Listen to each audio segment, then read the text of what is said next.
मस्त अशी खमंग थालीपीठाची रेसिपी आज तुमच्यासाठी घेऊन आली आहे. अतिशय सोपी आहे बनवायला. तर चला वेळ वाया न घालवता आजच्या मस्त रेसिपीला सुरुवात करूया.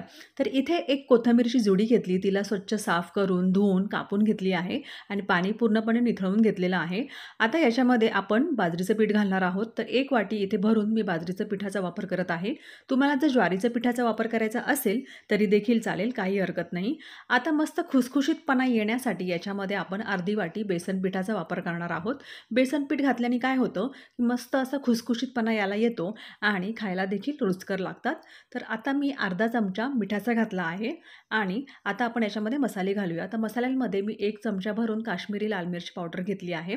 अर्धा चमचा मी इथे हळदीचा घातला आहे. 1 पिंच भरून आपण इथे हिंगाचा वापर करूया. बेसन पीठ घातलं आहे ना, त्याच्यामुळे हिंग जरूर घालावा, म्हणजे पचायला सोयीस्कर राहील. आता एक मोठ्या साईजचा कांदा मी इथे कापून घेतला आहे. कापताना जास्त बारीक नाही कापायचा, असा जाडसरच कापायचा आणि सर्व कांदा आपण याच्यामध्ये घालून घेऊयात. आता इथे मी एक मसाला बनवला आहे. त्या मसाल्यासाठी 3 हिरव्या मिरच्या, 1 इंच आल्याचं आणि 7 ते 8 लसणाच्या पाकळ्या मी मिक्सरला छान फिरून घेतला, म्हणजे ठेचा बनवून घेतला आणि हा ठेचा आपल्याला याच्यामध्ये घालायचा आहे. हा मसाला याच्यामध्ये घातल्यानंतर खूपच अप्रतिम ह्या थालीपीठाची टेस्ट येते, त्याच्यामुळे नक्की याचा वापर करा. आणि जर मैत्रिणींनो तुम्हाला हिरवी मिरचीचा वापर नसेल करायचा, तर तुम्ही आलं लसूण मिक्सरला फिरवून घ्या आणि लाल मिरची पावडर याच्यामध्ये जरी घातली ना तरी देखील चालेल. आता ह्याच्यामध्ये आपण 2 पळ्या तेल घालूया. आतून मस्त खुसखुशीतपणा येण्यासाठी इथे 2 पळ्या मी तेलाचा वापर केला आहे आणि आता आपल्याला याला पीठ मळून घ्यायचं आहे. तर काय करायचं, कोथिंबीर जी आहे ना त्याला आपण धुवून घेतली आहे, त्याच्यामुळे त्याच्यामध्ये मॉइश्चर आहे. तर त्या मॉइश्चरच्या याच्यामध्येच आपल्याला हे पीठ मळून घ्यायचं आहे आणि जर तुम्हाला गरज वाटली ना तर थोडंसं पाण्याचे शिंतोडे द्यायचे आणि छान असा गोळा बनवून घ्यायचा. पण लक्षात असू द्या, सुरुवातीला बिलकुल पाणी घालायचं नाही. थोडंसं मिक्सरला मी इथे जे मसाला बनवला होता ना, त्याच्यामध्ये 2 ते 3 चमचे फक्त छोटेसे पाण्याचे घातले आणि हिसळून घेतलं आणि बस तेवढाच पाण्याच्या याच्यामध्ये आपल्याला हे पूर्णपणे याचा गोळा बनवून घ्यायचा आहे. कांदा जो आहे ना, त्याला पण पाणी सुटतं, त्याच्यामुळे सुरुवातीला जास्त पाण्याचा वापर बिलकुल करू नका. तर बघू शकता, फक्त 3 ते 4 चमचेच पाणी घातलं आहे आणि तरी देखील गोळा मस्त सेट झाला आहे. तर बघा, एकदम सोप्या पद्धतीने आपण हे पीठ मळून घेतलं आणि आता आपल्याला लगेचच हे थालीपीठ बनवायला घ्यायचं आहे, कारण की जर तुम्ही पीठ जास्त वेळ ठेवलं ना तर कांद्याला पाणी सुटेल.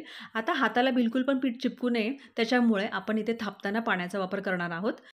आता तवा गरम झालेला आहे. आपल्याला बिलकुल पण याच्यावरती तेल वगैरे काहीच घालायचं नाही. डायरेक्ट तव्यावरती आपल्याला असा गोळा ठेवायचा आणि छान असा पाणी लावून हाताला थापून घ्यायचा, पसरवून घ्यायचा. जितकं पातळ तुम्हाला करायचं आहे तितकं तुम्ही पातळ याला करू शकतात. याच्यामध्ये आपल्याला सुरुवातीला तेल तव्यावरती बिलकुल घालायचं नाही. जर तुम्ही तेल घातलं ना तर तुम्हाला थापताच येणार नाही. त्याच्यामुळे काय करायचं, तवा छान असा कडकडीत तापला की याच्यावरती गोळा ठेवायचा आणि हाताला मस्त पाणी लावून छान असं थापून घ्यायचं. आता मला असं कांद्याचं टेक्स्चर जे आहे ना थालीपीठावरती मला आवडतं, त्याच्यामुळे मी असा वरून कांदा पण कापून असा ठेवत आहे. तुम्हाला नसेल करायचं तर नाही केलं तरी चालेल. तर बघा, गॅसचा फ्लेम मी थोडा मोठा केला आहे आणि 1 चमचा मी याच्यामध्ये तेल घातलेलं आहे. तर आता साधारण 1.5 मिनिटं झालेलं आहे आणि वरच्या भागाला मी थोडंसं तेल घालते आणि आपल्याला पलटी करायचं आहे. तर बघू शकता तुम्ही, अतिशय मस्त खरपूस हे भाजलं गेलेलं आहे. 1.5 मिनिटामध्ये खालचा भाग जो आहे छान असा मस्त खरपूस भाजून तयार झालेला आहे. गॅसचा जो फ्लेम आहे ना तो तुम्हाला मीडियम ठेवायचा आहे. जास्त फास्ट पण ठेवायचा नाही आणि अगदी कमी पण करायचं नाही. मीडियम फ्लेमवरती छान असं दाबून दाबून त्याला भाजायचं. तुम्ही बघू शकता 1.5 मिनिटानंतर खालची बाजू देखील मस्तपणे भाजली गेलेली आहे. तर फक्त 3 ते 4 मिनिटं तुम्हाला एका थालीपीठाला लागू शकतात. थालीपीठ जर तुम्ही पातळ थापले ना तर तुम्हाला जास्त वेळ लागणार नाही आणि जर जाडसर जर थापले ना तर साधारण 5 ते 5.5 मिनिटं तुम्हाला लागू शकतात. आणखीन एक मी तुम्हाला करून दाखवते. तवा छान असा क्लीन करून घ्यायचा आणि त्याच्यावरती गोळा ठेवून छान असं हाताला पाणी लावून बघा, असं थापून घ्यायचं. जितकं पातळ होईल, म्हणजे जितकं तुम्हाला असं पातळ बनवता येईल तितकं बनवायचं. आणखीन एक पद्धत आहे थालीपीठाची, की जर तुम्हाला बनवायचं असेल तर तुम्ही एक रुमाल घ्यायचा कॉटनचा, त्याला पाणी लावून छान असं थापायचं आणि थापल्यानंतर तव्यावरती त्याला उलटं करायचं. पण जर तुम्हाला झटपट बनवायचे असेल, बिलकुल पण टाईम वेस्ट न करता, किंवा असं तुम्हाला पटापट बनवायचं की पीठ मळलं आणि लगेच थालीपीठ करायचे असेल ना, तर ही पद्धत पण छान आहे. आणि तव्याचा जो फ्लेम आहे ना तो कमी करायचा थापताना आणि त्याच्यानंतर तो वाढवून द्यायचा, म्हणजे मीडियम करायचा आणि मस्त हाताला पाणी लावत राहिले ना थंड, तर बिलकुल पण तुम्हाला असं गरम किंवा चटका वगैरे लागणार नाही. तर बघा, अशा पद्धतीने तुम्ही हे थालीपीठ बनवू बनवू शकतात. खूपच सोपी पद्धत आहे. नक्की तुम्ही ट्राय करा.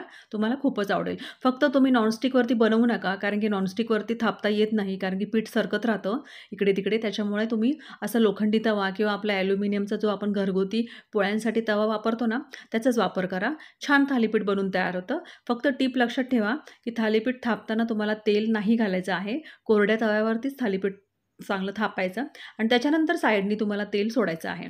तर बघा 1.5 मिनिटं झालेली आहे. चला याला उलटं करूया आपण. तर बघू शकतात मस्त मंद गॅसवरती, मीडियम फ्लेमवरती म्हणजे छान असं खरपूस एका बाजूने ते भाजलं गेलेलं आहे. दोन्ही साईड भाजायला तुम्हाला साधारण 3 मिनिटं लागू शकतात.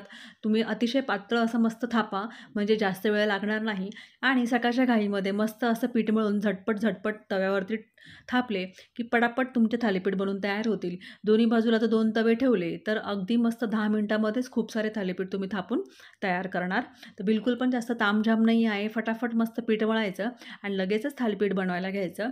काही पूर्वतयारी करायची गरज पडत नाही. त्यामुळं आशा करते की ही रेसिपी तुम्हाला आवडली असणार. तर प्लीज चॅनलला लाईक, शेअर, सबस्क्राईब करा आणि कमेंट करून नक्की कळवा की तुम्हाला रेसिपी कशी वाटली. अशाच मस्त रेसिपीसोबत आपण भेटूया पुढच्या रेसिपीमध्ये. तोपर्यंत थालीपीठ नक्की ट्राय करा आणि कमेंट पण करा. तर चला भेटूया पुढच्या रेसिपीमध्ये. तोपर्यंत तुमची आणि तुमच्या परिवाराची घ्या खूप सारी काळजी आणि मस्त असे हेल्दी पदार्थ बनवून घरच्यांना खाऊ घाला. Bye bye.